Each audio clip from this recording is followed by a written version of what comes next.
The first rule of a great civilization is revealed by the first main difference between first world nations and third world nations. So we have to look at the differences between first world nations and third world nations, and there's one primary difference between those two types of nations with those two different levels of results that I'm going to talk to you about today. If you've only ever lived in a first world nation, you kind of take it for granted, but if you're like me and you've spent quite a bit of time in third world nations, spending time there really prompted me to start asking the question, what is the difference between a third world nation and a first world nation? Why is it so much nicer in first world nations? Why do things just work better? Why do they just get richer? By the way, I have to say this, if our media was worth more than a pile of cow manure, they would be investigating this question more than anything else and broadcasting it 24/7. And I also have to throw this in here. All of you who have read the book Guns, Germs, and Steel, please spare me your comments in the comments section. The unique success and the unique accomplishments of Western civilization are not only due to guns and colonialism and disease. That is not a full explanation of the unique success of Western civilization, because if it was, we could, for example, just switch out 5 million Somalis for 5 million Dutch people anywhere on the planet, and they would produce the exact same civilization. But everybody knows they won't, because the Dutch have gone through a historical grinder that the Somalis have not, so the Dutch have had some civilizational best practices operating in their history for a long time that the Somalis have not. So let's stop pretending that everybody's equal. And the point of this is not to have a contest about who's the best. The point of this is to identify civilizational best practices so we can use them and do them more and do them better. All right, I'll get off my soapbox. What is the first main difference between third world countries and first world countries? When we identify this difference, we have the first rule of a great civilization. The first difference between third world countries and first world countries is the level of corruption. Another way of saying it would be the amount of parasitism. You go to a third world country, the rule of law is not as good. It's not as powerful, so you have a lot of corruption. So your quality of life is not as good. It's very hard to build wealth as a group there, as a nation in a third world country, because there's low trust and thus there's low cooperation. So corruption ruins everything. There's a big book called Why Nations Fail. And the basic point of the book at the end of the day is corruption, in other words, parasitism, ruins everything. Let me give you a couple of examples. I have a friend who lived in India for a while, and the point of this is not to say that all Indian people are necessarily like this, or to just slam India. That's not the point. The point is to point out India does not have the first rule of a great civilization going nearly as well as a place like Western civilization or, say, Japan. So I had a friend who lived in India for a while, and I talked to him after he had lived there for a few months, and I said, "So what's it like?" He said, "John, you can't trust anybody here." He said, "I've had to fire several people for blatantly stealing money from my company." He said, "They consider it high status to rip you off and get away with it." He said, "Let me give you an example. I was eating in a mom and pop restaurant, and the owner of the restaurant starts bragging to me. Remember, I'm a customer. I'm sitting there with my family. And the owner of the restaurant starts bragging to me that they get all their ketchup for their restaurant by stealing it from the McDonald's down the street. Like this is some clever thing, and he thinks I'm going to think this is high status of him. And I'm sitting here thinking, no wonder this is a crap hole, because you guys are evil. You act in evil ways toward each other. Now, to be fair, they're caught in a corruption poverty spiral. This is the case in all these third world countries. It's one of those chicken and egg things. Which one comes first, the poverty or the corruption? They just reinforce each other. The more corrupt it is, the more poverty there is for most people. The more poverty there is, the less people feel like they can afford to be the one honest guy in the room. Because if you're the one honest guy surrounded by a bunch of corrupt snakes who will rip you off at the drop of a hat, you're a sucker. So a lot of these people feel like they can't afford to be honest. This is what you have in these third world countries, a corruption, poverty spiral. And even some nations like China that have been lifting themselves up out of deep, widespread poverty. And of course, there's still a lot of poverty there, but they still are not really pulling themselves out of this corruption problem. So for example, I had a friend from China who was in the United States as a student. And I said, "Do you want to stay in the United States when you're done with school, or you want to go back to China?" She said, "Oh, definitely stay in the United States." I said, "Oh, really? Why?" She said, "Well, it's just better." I said, "What do you mean it's better?" She said, "Well, let me give you an example. When I go to the store to buy chicken in China, I don't know whether I'm getting chicken or cat meat. I said, really? Aren't there rules and laws against that? She said, yeah, but it's corrupt. People know people. People get away with it. See, so their rule of law and their enforcement of the rule of law has not caught up to Western civilization in that regard. The number one difference between third world countries and first world countries is the corruption level. There's more parasitism, there's more theft, there's more lying, there's more violation of the silver rule, which is don't do unto others as you would not have done unto you. Lying, deception, parasitism is a way of life in these places. Lying and deception is the way parasites parasite. Theft, taking advantage of somebody, requires deception. Parasitism requires lying. I want you to remember that. Lying enables parasitism, which produces a corruption poverty spiral. And this is very hard to escape from because there has to be a critical mass of people in the nation or in the group who act honestly before it becomes worth it for the average person to act honestly as a habit. So this is why there are very few first world nations in the world, because this is a very hard spiral to escape from. Because you have to punish so much parasitism before it becomes worth it for the average person to act honestly on a normal basis that it's just very difficult to do. That's one of the big reasons why the only first world nations on the planet are the nations of Western civilization, and then basically you've got Japan. And South Korea is learning pretty fast, Singapore's doing pretty well, Hong Kong's doing pretty well, they're tiny. And that's it, folks. Everything else is third world, or at best second world. So this is the first thing I want you to see. I want you to gain a massive appreciation for Western civilization, because the historical events and the historical grinder that we went through to get to the place where we could eliminate parasitism enough to have a relatively high trust civilization like we have, it's very, very remarkable. So lying enables parasitism, which produces a corruption poverty spiral. On the other hand, punishing parasitism and operating in truth brings an honesty wealth spiral, or you could call it a trust wealth spiral. This is what Western civilization did better than anybody else. That's why we got richer than everybody else. In this kind of an environment where you have an honesty wealth spiral going, or a trust wealth spiral, if you're an average person and you act dishonestly or corruptly or parasitically, there's a much higher probability that you'll get caught and be punished for it than in a third world nation. So most people just don't do it. And of course, this kind of a system, having good rule of law for many hundreds of years, trains the population after a while too.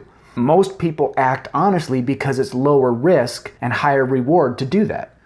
So when you get this going, first you have a high trust environment, so people are incentivized to cooperate and exchange honestly with each other rather than parasite off each other. And then people get rich.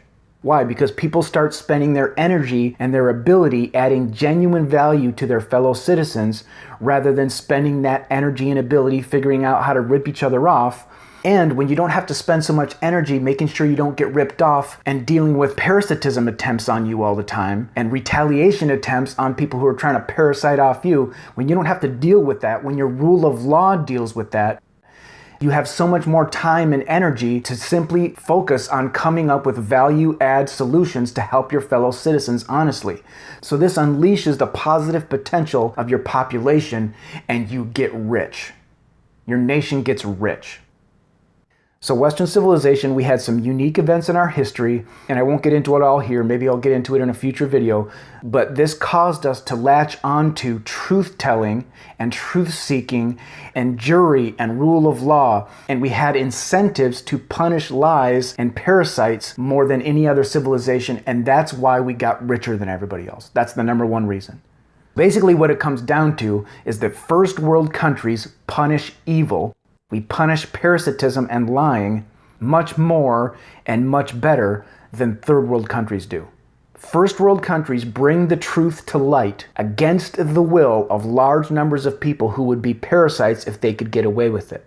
And the way first world countries do this is with organized violence. In other words, a team of men organizing a system of rule of law and organizing violence against parasites to enforce it, to punish parasitism. Please understand, I'm not talking about random violence. I'm not advocating you go out and do random violence. I'm talking about organized violence. We just think of it as the police. today in America, for example. Well, the police punish you if you break the law. Well, yes, that's how it works. But I'm pointing out the mechanism of it because this is going to be important for you to understand once I start talking about propertarianism. Good rule of law is, in essence, team defense against parasitism. Now, obviously, we're not doing this perfectly in Western civilization and in America right now because there's a lot of parasitism, and we grassroots right-wingers are really sensing that. But you need to also understand that Western civilization has already done this better than anybody else. And the problem is we just started falling behind the parasites in the 20th century and we started going backwards. So propertarianism, what it does is it catches us up. It's like having a pretty good basketball team that suddenly starts losing because we make some mistakes and other teams get stronger. And then we add Michael Jordan to our team and then we're unstoppable. That's what propertarianism does for Western civilization. It makes our team defense against parasitism unstoppable, impenetrable. It just takes what we were already doing pretty well and takes it to the next level, enables us to do it better.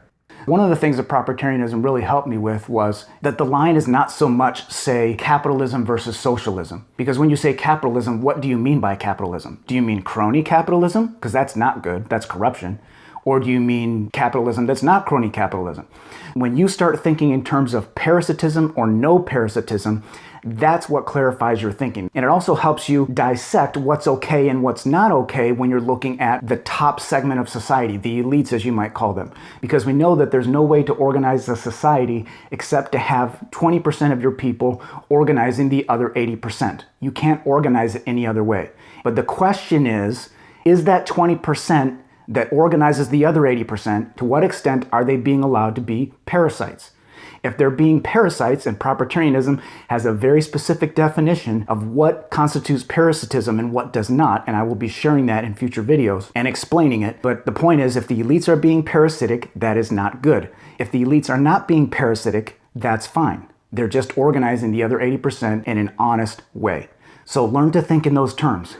Parasitism versus no parasitism. And that helps you cut through all of the other isms and political confusion and terms that are put out there that are not well defined.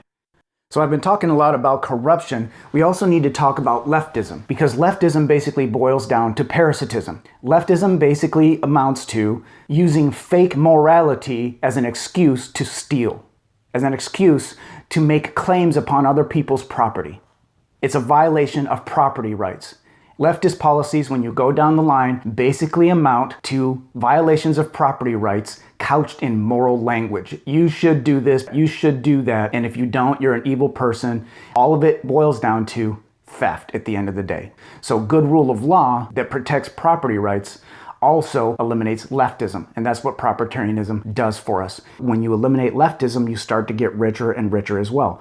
You look at even Western Europe versus the United States of America. The people that came to America were the adventurous types. They're the types that value opportunity more than security. You look at Western Europe today, they tend to value security a little bit more than opportunity. And they can somewhat get away with it because Big Daddy USA is paying their military bills, and because they have an average IQ of around 100, these majority white nations in Western Europe, and they have pretty good rule of law that has cut out a lot of parasitism, so they can afford a little bit of redistribution. But even if you look at their systems of rule of law, they are not set up to allow people to take risks as easily in business and in starting companies and in being innovative as in the United States. That's why the United States of America is the world's primary engine of innovation, because we have been the most resistant to leftism, and we have pretty good rule of law, even though it's far from perfect, but we're going to improve it drastically, and propertarianism is how we do that. So I needed to talk about leftism as well. Leftism basically boils down to parasitism. If you let leftism run amok in your country, especially if you don't have a tremendous amount of human capital and other wealth built up, you are going to have a lot of trouble. And the more you can eliminate leftism and all forms of parasitism from your nation and your group, the more prosperous you are going to be. So what I want you to see here is a nation's laws and system of rule of law is the first key to everything. The strength of your team of organized men to create laws that outlaw parasitism and then enforce those laws, that is the key. Because as I've been explaining in previous videos, there are huge numbers of people on this planet that will want to be parasitic if you allow them to do it. And you can't stop them from doing it just by preaching to them. Because they don't care about your preaching, because that's not their strategy. That's not what they instinctively gravitate to. And so what we have to do as right-wingers is outlaw parasitism and punish it. A lot of these failed strategies that I've been talking about, they're a failure to outlaw parasitism and punish it. Where a nation falls, or where a group of people falls on a simple scale, determines the quality of life of that group or of that nation. And that scale is the parasitism scale. You could also call it the parasitism lying scale. How much parasitism do you allow? How much lying do you allow? Wherever you fall on that scale determines the quality of life in your nation. The first rule of a great civilization is punish parasites. Propertarianism gives us the ability to punish parasites better than we ever have before. It gives us the ability to have a better quality of life than any group of people in the history of the world have ever had.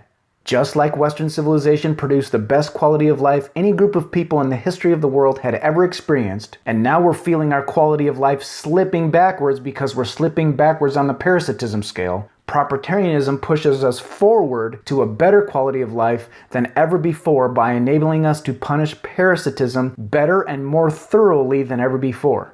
And it will make it so that our descendants never have to fight this battle again.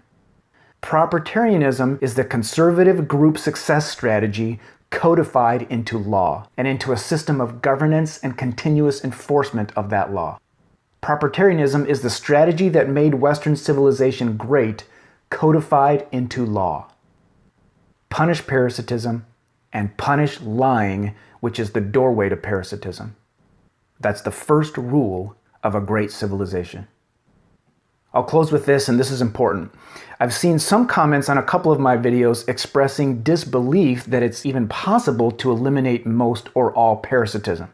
And I understand that because before I came across Curt Doolittle and propertarianism, I basically understood the problem. I just didn't know how to solve it. I couldn't model a system of government or governance in my head that would eliminate the parasitism of the elites especially. I thought even if we can kick the bums out and put ourselves in charge, 3-4 generations later, we're going to have all the same problems again because people are corrupt and there's no way to stop them from being corrupt. But then when I came across propertarianism, I realized that this system accomplishes that, as you will see in my upcoming videos. But some people, they just say, people are too corrupt, there's no way to get past this. And they're identifying the problem correctly. The problem is, how do you keep powerful people from getting corrupt and screwing everything up with parasitism? And leftists, of course, from doing the same thing.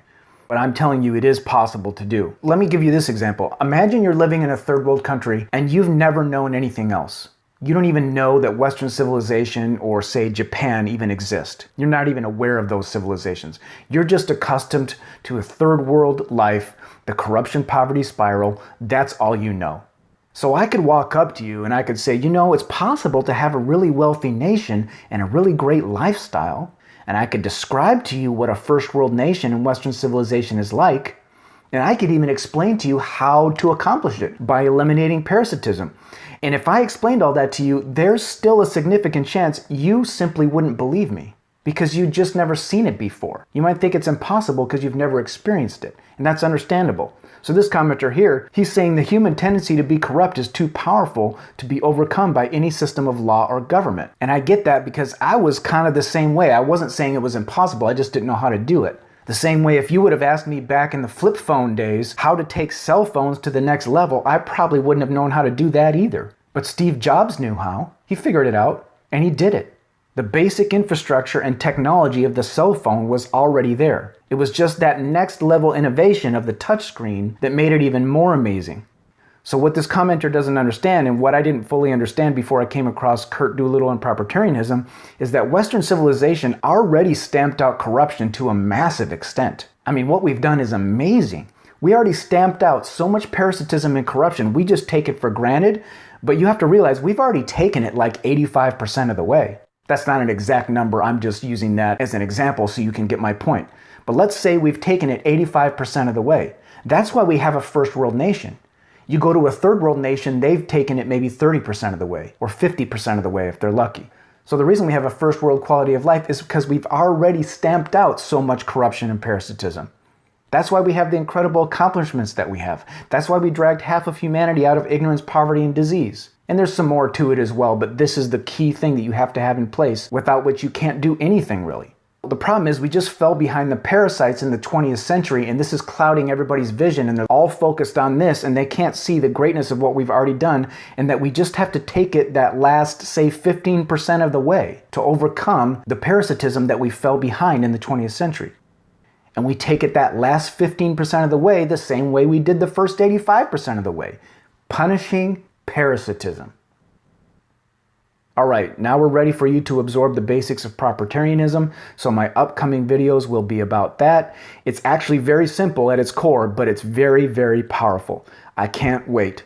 The last thing I'll remind everybody of, if you haven't seen my previous videos, this is not just pie in the sky theory. We are going to have a chance to implement this, because the most likely outcome by far of the situation we're in right now is there's going to be a civil war in America. That's virtually certain. I'm not calling for that. I'm predicting that. I call for peaceful separation, but I predict a civil war. Then the most likely outcome of a civil war is the grassroots right wins it. That is by far the most likely outcome. So each and every one of us needs to be thinking very heavily about and getting knowledgeable about the best form of government to implement at that point, because we are going to have a chance to implement something better. And we can't implement something that does not address the weaknesses of what we had before. We have to implement something that takes one of our key strengths, punishing parasitism, and does it even better than we did it before, so that our descendants do not have to fight this battle again. Propertarianism is what we need to implement. I can't wait to start teaching you about it. We'll see you soon.